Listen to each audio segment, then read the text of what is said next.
Ladies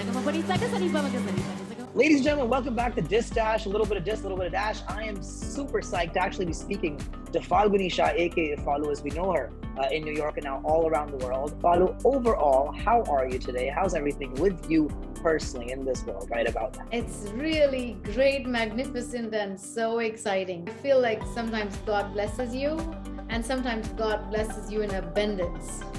And this has been one of those. The blessing has come, and I'm very grateful. I feel super grateful, actually. Second nomination, this time at the 64th Grammys. Nishad was with you. This time he's holding your hand. And of course, the acceptance speech. Now you're on stage receiving the Grammy. How was that? It was a dream that every artist sees. You know, when you're a musician, something in you would say it'd be so nice to win a Grammy one day. I gave that Grammy to my child because I want him to feel, and all the children and all the families to feel, this is not just my Grammy. It's everybody's blessings. It's our community. It's our society, our culture, our country. What it takes everyone collectively to bless and make this happen. No one person can win this. On the red carpet prior to winning the Grammy, you said this one quote in a brief interview: "We can all live together like crayons in a box," right? And what you want to do is writing songs, unity and acceptance and tolerance with kids at a very early age. And besides the music, I just want to ask you this: how much of that has actually been possible, and what do you think of the near future? Is that going to happen? Well, as musicians, we have a very powerful tool. And that powerful tool is unifying.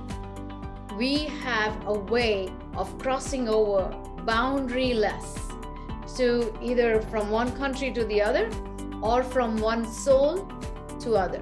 And when a soul sings and a soul hears, there are no differences. We all speak the same language, 7 notes, right? And what a beautiful gift we humans have, which is music.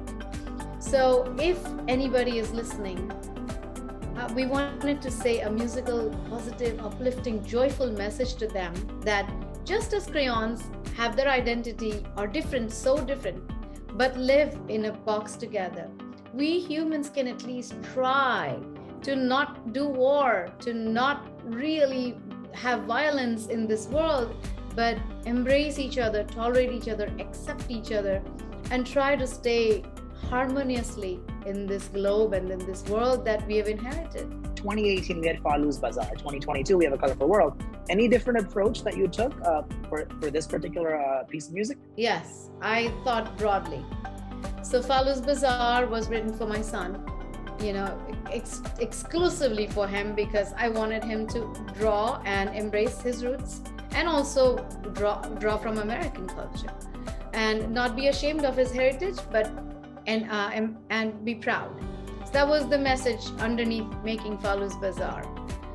This album was made by a team, but for every family and every kid. It was not geared towards just my son, because when you look at kids, they are the future, and they are going to be the next people, next Elon Musk or Steve Jobs. That is the population that we are hitting. Absolutely. From very young, because these kids are sponges. When you get them this young, from 1 through 7 or 6, they absorb. And if you teach them at a young age that it is okay to be different color, okay to have a different religion, at the end of the day, you are all human beings and love each other, I think our society might have a chance to live peacefully. Falu, thank you so much. Before we do let you go, what's happening in the near future? What's coming out? What can we expect from Falu? A lot is coming out. Hey, very nice. I'm already recording my next project in May in Asheville, North Carolina. Hey. We decided to go to the mountains because very nice. Once you're in New York City, you have to kind of escape to be creative sometimes. So that's happening. Then I'm going to Spain to play the first festival for well-being. It's called the Well-Being Festival, where we bring holistic mindfulness, meditation, and music together. Love and it. I'm doing a lot of workshops and also performances. And also I have performances coming up at Carnegie Hall. Oh, wow, that is beautiful.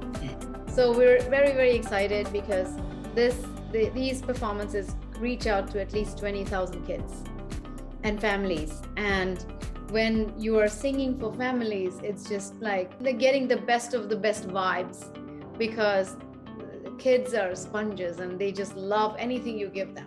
New album, concerts, Carnegie Hall, Spain, North Carolina, everything is happening with Falu. Thank you so much for your time. Give our love to Nishad, to your entire team, and please continue making music that do not just win Grammys, but win hearts and just families all over. Thank you so much, Falu, for making music and for your time here. We appreciate it. Well said, Monty. Don't just win Grammys, win hearts. I will keep that in mind. Thank you for that. But still, do keep winning Grammys as well. That's not a problem. That's deep. Thank you.